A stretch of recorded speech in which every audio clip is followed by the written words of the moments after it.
다니엘서 특강 첫 번째 시간입니다. 다니엘서 2장에 나오는 신상의 그 발과 발가락이 로마를 가리키는 건가요? 다니엘서 2장 31절로 33절. 왕이여, 왕이 한 큰 신상을 보셨나이다. 그 신상이 왕의 앞에 섰는데 크고 광채가 매우 찬란하며 그 모양이 심히 두려우니 그 우상의 머리는 순금이요 가슴과 두 팔은 은이요 배와 넓적다리는 노시요 그 종아리는 쇠요 그 발은 얼마는 쇠요 얼마는 진흙이었나이다.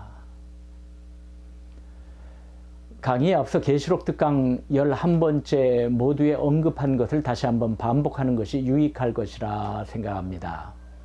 앞날에 되어질 일을 상고함에 있어서 기억해야 할 것이 있습니다. 그것은 자신이 바로 이렇게 진행되겠구나 생각이 들어도 그것은 엄연한 자신이 세운 가설이라는 것을 잊지 말아야 한다는 것입니다.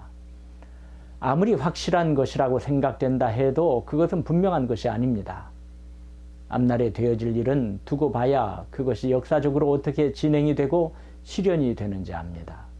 그것이 이루어져야 확증이 된다는 것입니다. 아무리 자신이 성경을 연구해서 이러이러한 일이 일어나겠고 이렇게 될 것이다 라고 확신하여도 그것이 역사적으로 이루어지기까지는 엄연한 가설임을 잊지 말아야 합니다. 내가 상고한 것이 확실한 것이라는 단정은 교만입니다. 왜냐하면 내가 주장하는 것은 분명한 것이 아니기 때문이요. 내가 연구하고 상고한 것은 희미한 것에 불과한 것이기 때문입니다.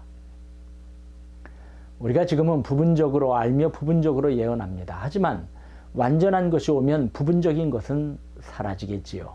마치 태양이 떠오르면 반짝이는 별들의 모습이 보이지 않는 것처럼 말입니다. 지금은 옛 사람들이 청동을 갈아 자기의 얼굴을 비춰볼 때 흐릿하게 얼굴이 보인 것처럼 희미한 것이 많습니다. 하지만 그때는 얼굴과 얼굴을 마주보듯이 보게 될 것입니다. 지금은 아는 것이 다 부분적인 것이지만은 그날이 오면 주님께서 나를 아시듯 완전하게 알게 될 것입니다. 고린도전서 13장 12절이에요. 우리가 지금은 거울로 보는 것 같이 희미하나 그때에는 얼굴과 얼굴을 대하여 볼 것이요 지금은 내가 부분적으로 아나 그때에는 주께서 나를 아신 것 같이 내가 온전히 알리라. 그러므로 넉넉한 마음이 필요하고 겸손한 자세가 요구됩니다. 우리 모두는 하나님 안에서 덕을 쌓고 배움의 자세를 잃지 않아야 하기 때문입니다. 이제 하나님의 말씀을 상고하면서 얻은 저의 가정을 기술하겠습니다. 다니엘서 2장 31절로 33절 다시 한번 보시죠.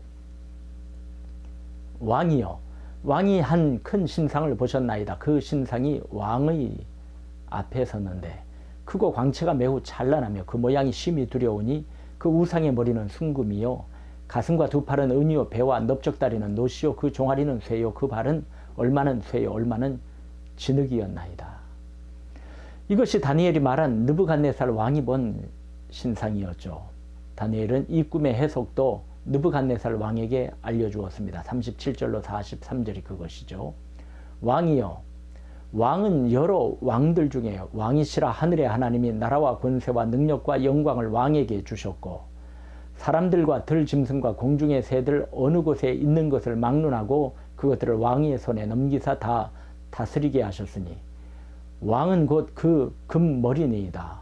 왕을 뒤이어 왕보다 못한 다른 나라가 일어날 것이요 셋째로 또 똑같은 나라가 일어나서 온 세계를 다스릴 것이며 넷째 나라는 강하기가 쇠 같으리니 쇠는 모든 물건을 부서뜨리고 이기는 것이라.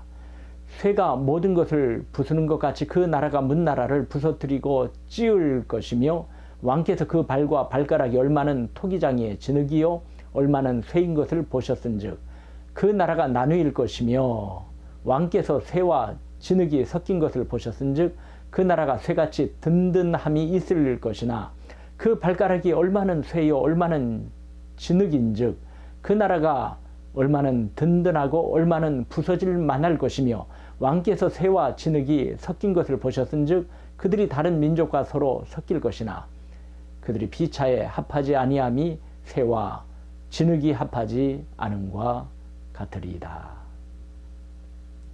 다니엘의 시대를 기점으로 볼 때 신상의 부분이 앞으로 일어날 나라라고 해석했으니 바벨론, 메데파사, 헬라, 로마일 것으로 사료됩니다. 숭근 머리는 바벨론, 은으로 된 가슴과 두 팔은 메데파사, 노수로 된 배와 넓적다리는 헬라, 쇠로 된 종아리는 로마가 아니겠습니까? 그런데 이 신상의 넷째 부분은 다른 부분과 다르게 부연 설명이 되어 있습니다. 종아리는 쇠, 그 발은 얼마는 쇠요, 얼마는 진흙으로 되었는데 이에 대한 해석은 다른 것보다 자세히 나와 있어요.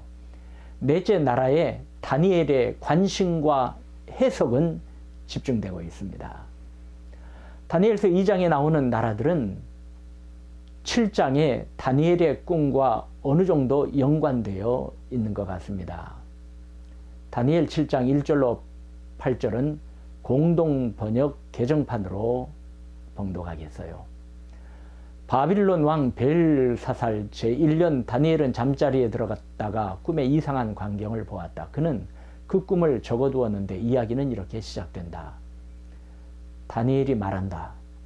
나는 밤에 이상한 광경을 보았다. 하늘 끝 사방에서 갑자기 바람이 일면서 큰 바다가 출렁거리는데 바다에서 모양이 다른 큰 짐승 4마리가 올라왔다.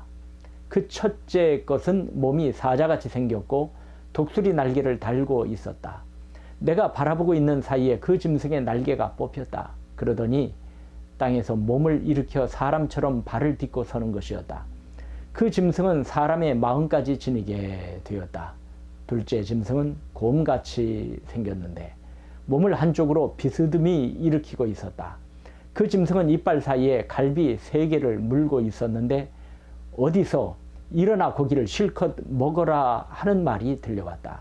내가 또 바라보니 이번에는 표범같이 생긴 짐승이 올라오는데 옆구리에는 새 깃이 4개 달려 있었고 머리도 4이었다. 그 짐승은 권력을 받았다. 그날 밤 꿈에 본 넷째 짐승은 무시무시하고 끔찍하게 생겼으며 힘도 무척 세었다. 새로 된 이빨로 무엇이나 부서뜨려 먹으며 남은 것은 발로 밟았다. 먼저 나온 짐승들과는 달리 뿔이 10개나 돋아 있었다. 그 뿔들을 유심히 바라보고 있자니 그 몸에서 작은 뿔 하나가 새로 돋아났다.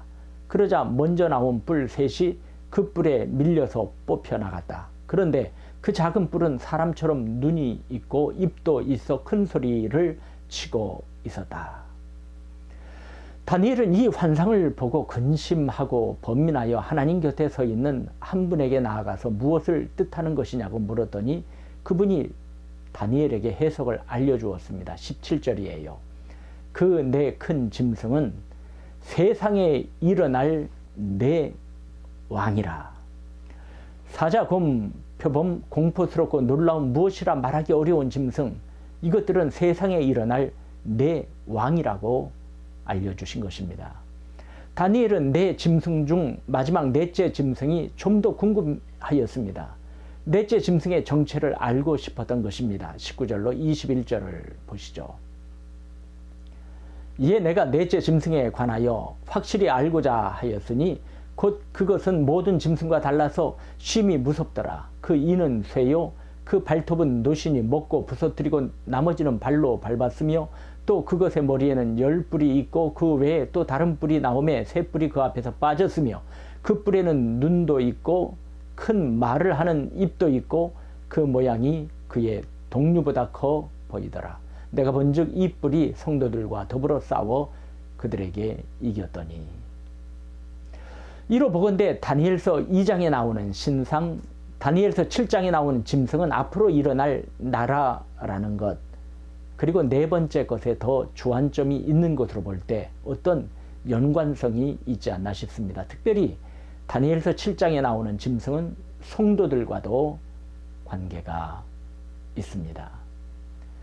다니엘서 7장 21절이죠. 내가 본즉 이 뿔이 성도들과 더불어 싸워 그들에게 이겼더니. 넷째 짐승에 속한 그 뿔은 분명 거룩한 백성과 싸워 정복하였다고 예언되어 있기 때문입니다. 이것으로 보아 다니엘서 2장의 신상은 대략적인 세계 역사의 진행 방향을 알려주신 것이요 마침내 하나님의 나라가 손대지 아니한 돌 되시는 예수 그리스도로 말미암아 이루어질 것임을 계시하여 준 것입니다. 다니엘서 7장은 나아가 하나님의 나라가 이루어지기 전에 넷째 짐승의 나라에서 작은 뿔 같은 것이 나와 성도들을 해하려 하는 일이 있을 것임을 알려주신 것이 아닐까요? 점점 무대를 비추는 불빛이 성도와 성도를 해하려 하는 악한 존재에게 집중되고 있는 느낌입니다. 요한계시록 13장 1절로 10절입니다. 내가 보니 바다에서 한 짐승이 나오는데 뿔이 10이요 머리가 7이라. 그 뿔에는 10 왕관이 있고 그 머리들에는 신성 모독하는 이름들이 있더라. 내가 본 짐승은 표범과 비슷하고 그 발은 곰의 발 같고 그 입은 사자의 입 같은데 용이 자기의 능력과 보좌와 큰 권세를 그에게 주었더라. 그의 머리 하나가 상하게 죽게 된 것 같더니 그 죽게 되었던 상처가 나음에 온 땅이 놀랍게 여겨 짐승을 다루고 용이 짐승에게 권세를 주므로 용에게 경배하며 짐승에게 경배하여 이르되 누가 이 짐승과 같으랴 누가 능히 이와 더불어 싸우리요 하더라. 또 짐승이 과장되고 신성 모독을 말하는 입을 받고 또 42달 동안 일할 권세를 받으니라. 짐승이 입을 벌려 하나님을 향하여 비방하되 그의 이름과 그의 장막 곧 하늘에 사는 자들을 비방하더라. 또 권세를 받아 성도들과 싸워 이기게 되고 각 족속과 백성과 방언과 나라를 다스리는 권세를 받으니 죽임을 당한 어린 양의 생명책에 장세 이후로 이름이 기록되지 못하고 이 땅에 사는 자들은 다 그 짐승에게 경배하리라. 누구든지 귀가 있거든 들을지어다. 사로잡힐 자는 사로잡혀 갈 것이요 칼에 죽을 자는 마땅히 칼에 죽을 것이니 성도들의 인내와 믿음이 여기 있느니라.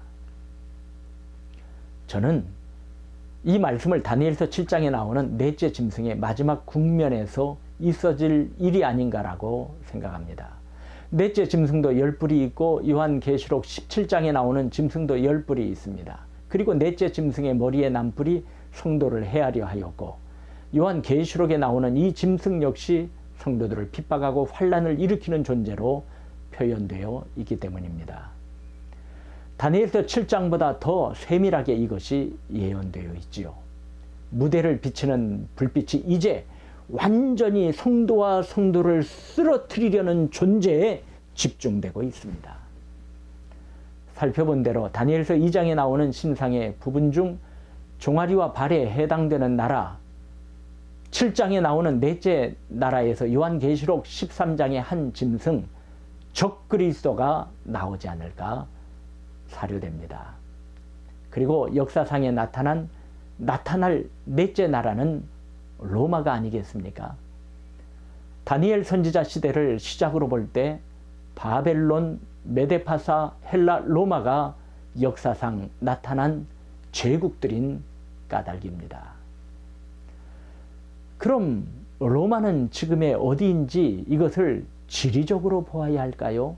아니면 영적으로 해석함을 최선으로 보아 포괄적인 악의 세력, 교회를 박해하는 세력으로 봐야겠습니까? 또 한 가지 정치 사상적으로 보는 것은 어떨까요? 예수님께서 로마 시대에 탄생하셨고 정치적으로는 로마에 의해서 십자가에서 처형되셨기 때문입니다.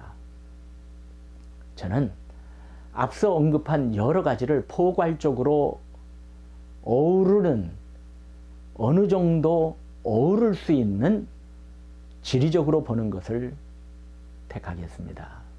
왜냐하면 영토는 한 나라의 주권이 미치는 땅 아니겠습니까? 주권이란 장보댕의 말과 같이 한 국가의 절대적이며 영구적인 권력이다라고 말할 수 있겠습니다.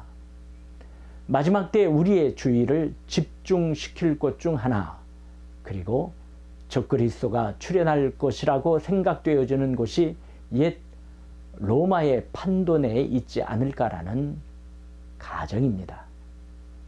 아무튼 다니엘서 2장, 7장 그리고 요한계시록 13장에서 우리의 주목을 끄는 것은 유형이든 무형이든 옛 로마와 관계가 있을 것이라고 여겨집니다. 다니엘서 2장에 나오는 신상의 네 번째 부분 중 나중 국면은 지리적으로 옛 로마에 기반을 두고 있지 않을까요? 확실하게 답변해 달라고요? 그리하겠습니다. 두고 봐야 알지요.